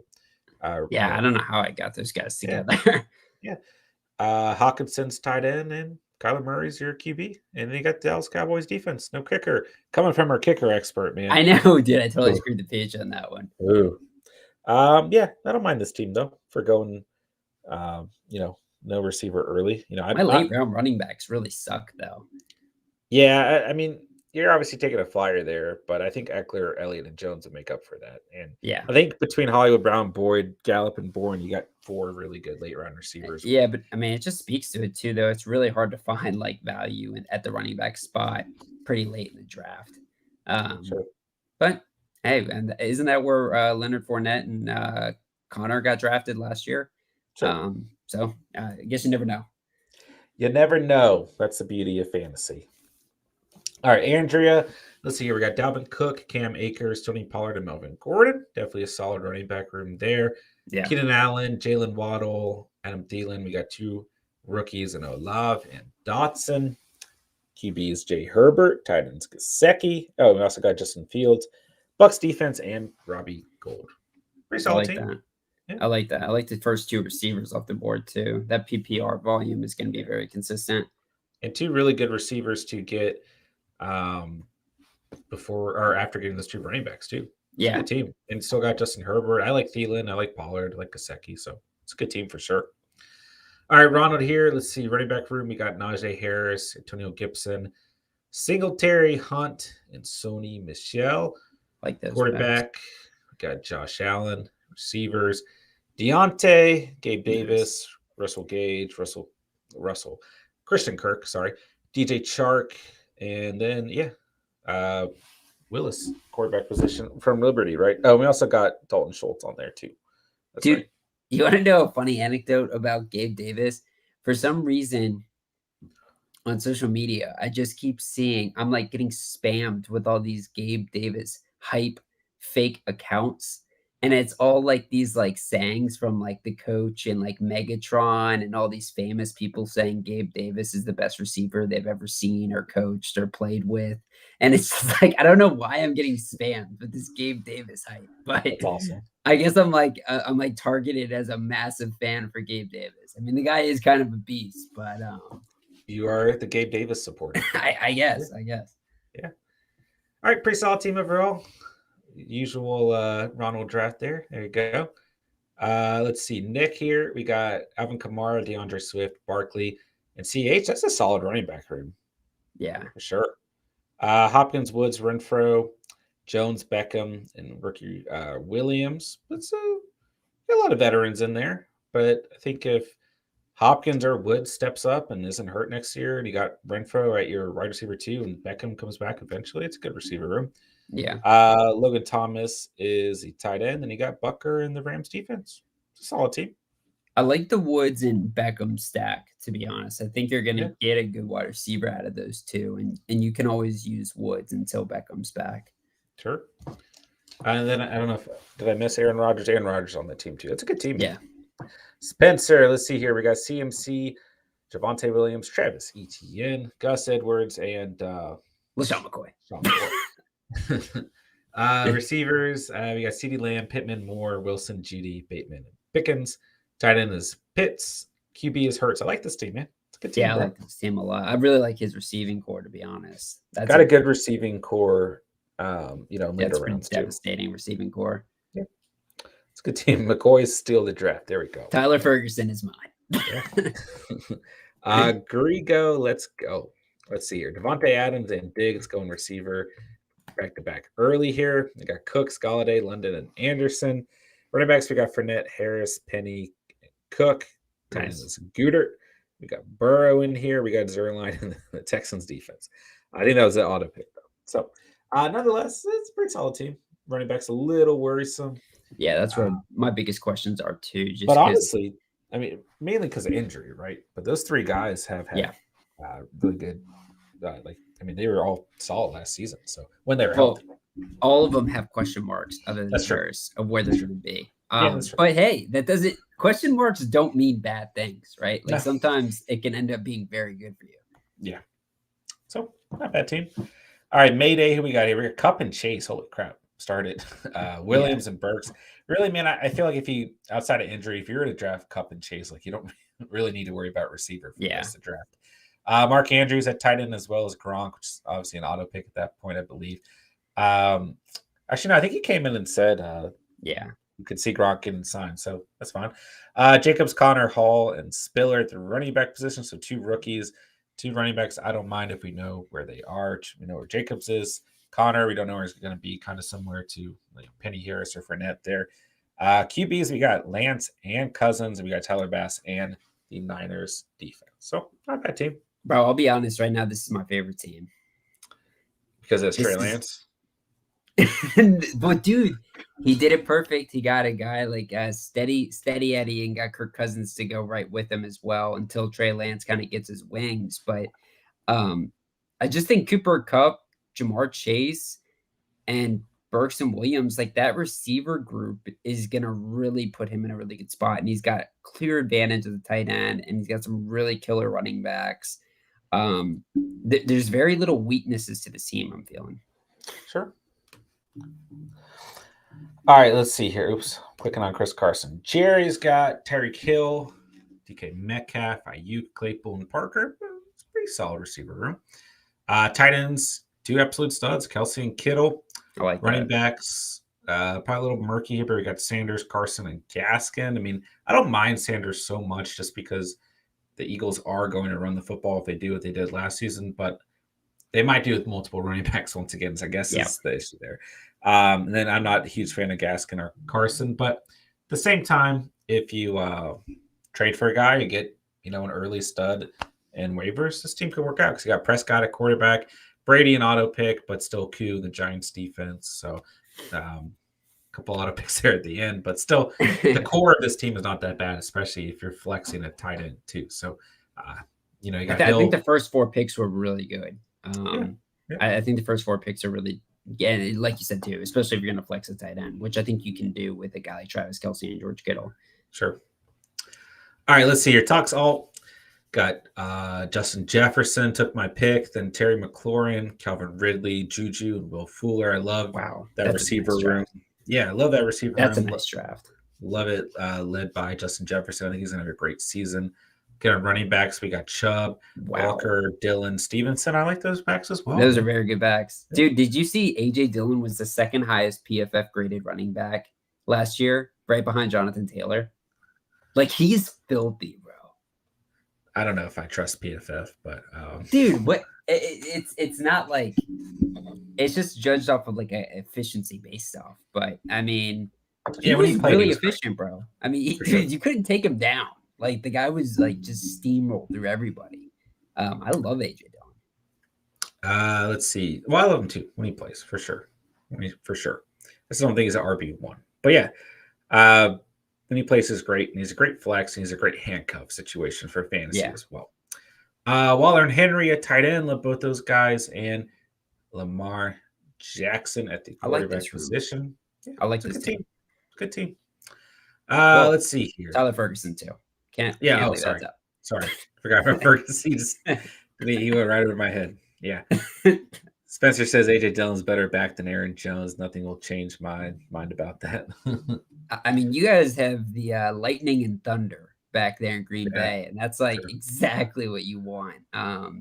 Dude, I mean, gosh, dude, AJ Dillon's fun to play with in Madden too. That guy just bulldozes through people. All right, let's see. I have Joe Mixon, Michael Carter, Edmonds, and Madison. My running backs are very weak here. I think if Carter hits, which I think he definitely has a good shot next year. I think a lot of us like Carter next season. Then Mixon and Carter, I think, are fine. And I just kind of went with 2 late round handcuff situations. Ramondre Stevenson got picked right after Madison. I was also considering him. Yeah, I was considering him there over Edmonds or Madison, but I thought Madison was a pretty good pick in the 10th round, right? Yeah, I like Madison. Receivers, I think receivers are great here. Samuel, Higgins, Godwin, Smith. Yeah. Godwin in the 6th round, like That's I don't really care where he is or what his situation is. It's too good a value to pass on there. There's no way he's in the 6th after he gets signed. Yeah. Right. Sure. Like there's no way he falls out of the top 5. Absolutely. Went with a quarterback early. I have no idea why. So Patrick Mahomes is my quarterback. Do you think it's screwed your draft? Not necessarily. Like I don't hate this team. I just worry about the running back position. Okay. Yeah. Higbee and Ertz at tight ends, so just kind of going for like top 12 guys based off last season. The Matt Gay and the Pats defense. So I like the kicker and defense to finish this team too. So yeah, it's not my favorite team I've drafted, that's for sure. But I think it's definitely a doable team. You're not a quarterback early guy though. So no, I would have much rather gotten anything here, running back, receiver, tight end, and then gotten a guy like Jalen Hurts or I don't know, Aaron Rodgers or Matthew Stafford or Joe Burrow a couple rounds later. But I mean, this is exactly why you play around with these scenarios too. Yeah, just to see exactly. And I mean, just wanted to see what, and it's still, I mean, top 5 guy last season, but just want to see what would happen if I did take a quarterback. And Spencer commented on your tight ends, like saying good tight ends. Dude, those tight ends actually did piece out to be very good. Higbee and Ertz are definitely guys that you can use. Now, I do have a question for you though, John. Because I think you and I have in the past followed this mindset that, okay, maybe we're throwing dart throws at the tight end here. So maybe we stack up at the end of the draft, right? Which is what you did here. Because you're not maybe super confident on each. Sure. But does that make sense? Like, should you actually just use that draft capital on one tight end and then wait for the waivers? Because I feel like you're using a draft pick on a guy that you just like the tight end position already has lower value than other spots. And then the tight end spot, like Higbee and Ertz are not going to be guys that you want taking up your bench more than likely either.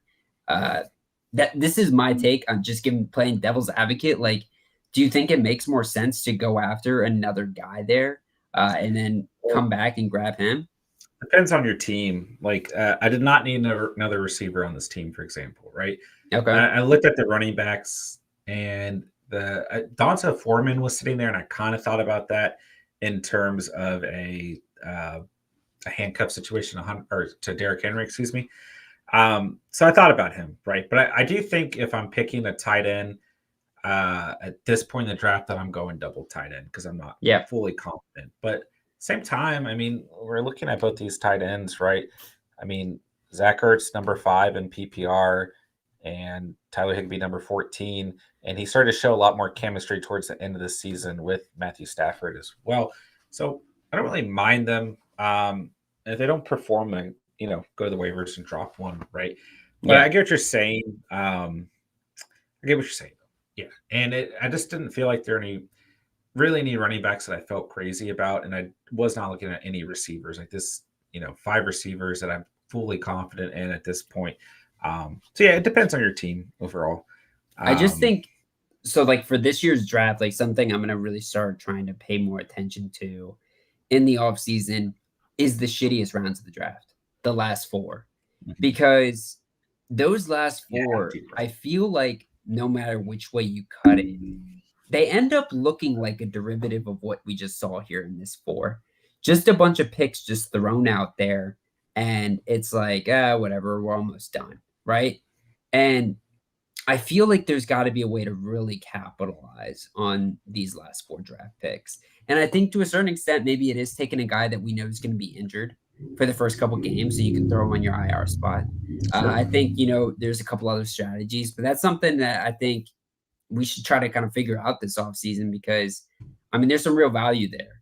It's just I don't think I have at least paid enough attention to it in the past. I'm always hunting for those late round guys, bro. Yeah. Spencer says I like to get Kelsey, Andrews, Kittle, Waller, and Pitts. If not, I punt tight until later. It's kind of how I feel too. I'd probably throw Dawson Knox in there, maybe. I like Dawson Knox for sure.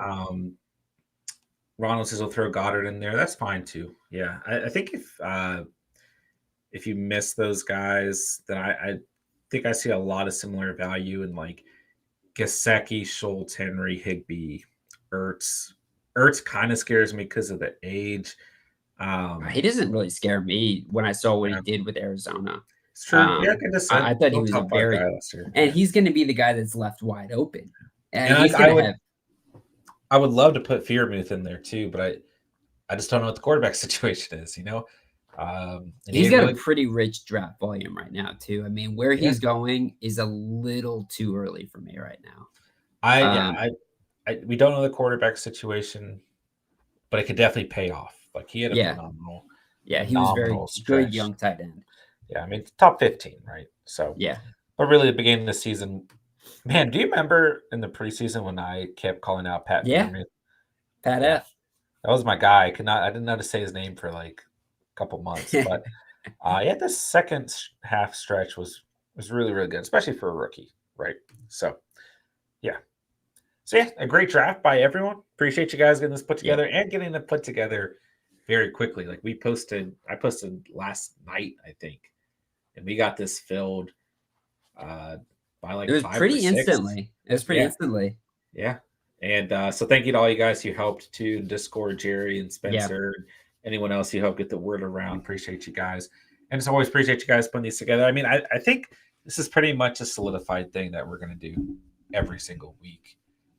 One of these every single week with you guys. Just good way to keep the community involved. Good way to keep our fantasy minds fresh. Obviously, right now, not a lot of these rankings are going to change, but as certain events start to unfold, like we talked about, free agency, the draft, franchise tags, etc., trades, everything, right? These draft positions are going to continue to change. So for now, it's good to keep us fresh, keep our fantasy minds rolling. But as the offseason progresses, these mock drafts will also progress, right? So, just a good way to keep everyone involved, to keep everyone talking, and keeping our fantasy IQs up there. So appreciate you guys and just appreciate the channel or everything you guys do for the channel and the community as well. So always a blast, man. We'll get another one of these put together next week. If you guys are interested in joining, you did not get to join this past week, of course, join the Discord. Link is in the description down below. Completely free to join. It's always post on there first, and then just stay posted for any posts through the YouTube channel as well. Andrea, thank you both. Thank you, Andrea. Spencer, deuces, everyone. Peace out, Spence. Always appreciate you, bro. Steven, you got anything to add before we sign off here? No, man. Had a blast today. And debating now if I'm going to get Taco Bell or not. So that's a big life decision. I had it last night. So 2 nights in a row, the kidney might go downhill. But so we're gonna make that life-death call here in the next 5 to 10 minutes. But I got to put some nutrients in the body. So I guess if you can consider Taco Bell nutrients, I'll leave that up to the catch. Bro, so I had Taco Bell last week. I'm not gonna lie to you, brother. Oh, really? Yeah, first time in a while. Took a cheat day, cut my diet. Been very strict on my diet, bro. No, so I've got a regimen, bro. I can tell you how to cheat a Taco Bell meal. Okay, you take 2 digestive enzymes, you take 200 billion CFUs of probiotic. So you just pop a bunch of pills? You drink as much water as you can until you fall asleep, because the thing with that type of food is it's full of sodium. And so it really dehydrates you, which is part of why you feel so shitty, right? On top of your gut being destroyed. But if you do those things, bro, you barely really notice the next day. Then you just gotta you got to work out or run like as soon as you can the next day and help get it out of you. But Ronald, peace out, bro. Have a great night, man. Appreciate you being here as always. But yeah, man, if you do those couple things, man, I'm telling you, you can really enjoy a Taco Bell meal. You really So can. does sodium keep you awake, or do you still get to sleep well? I mean, it just dehydrates you. I don't know if there's a correlation between sleep and high sodium. Because I've always felt like Taco Bell, I'd eat it and it'd be like kind of something to put me to bed. Oh, does it put you to bed? I mean, you can be more tired when you're dehydrated, so that makes sense. Yeah. Then you wake up in the morning or in the middle of the night, like your mouth's super dry, and you eat like a lot of like something like Papa John's or Domino's pizza or Taco Bell. Yeah, or McDonald's fast Domino's. food. Dude, McDonald's is another story, but Domino's, it's got a little bit of a something to it that just doesn't do it for me. I'm not a Domino's guy. Lido's Pizza is a local joint around here. It's not very local, actually. I'm pretty sure it's a corporate franchise, like probably all across the country. But they do the square pizzas. That shit is delicious. Very good square pizza. Let's see. Ronald said salt makes you retain water, which can make your skin itch and have to be. Yeah, urination does happen from time to time through the night. My skin doesn't itch a ton now. I've got pretty good skin complexion. Put my face up to the screen real quick so you guys can see. But yeah, man, it's been a blast tonight. But this sounds like a good turning point for the end of the stream. Had to throw some food talk in there and some complexion of Steven's skin talk. So there we have it. Guys, I will probably hop on sometime once or twice between tomorrow night and Sunday, play some Madden. So I have no idea when, but when I can, I'll hop on here for an hour or so, hang out with you guys. So keep a lookout for that. And we'll talk to you guys on Discord, and we will set up another fantasy mock draft next week. And I just appreciate you guys. Appreciate everything you guys do for the channel. And we'll go ahead and sign off, man. All right, guys. I didn't know if Steven had anything to add, but no, man. Sentence. I just I'm worried that I'm going to go right back into my Taco Bell speech. Okay. Well, got nothing else to say, but thank you guys so much for watching and/or listening. And remember, you saw it here on The Catch. And peace.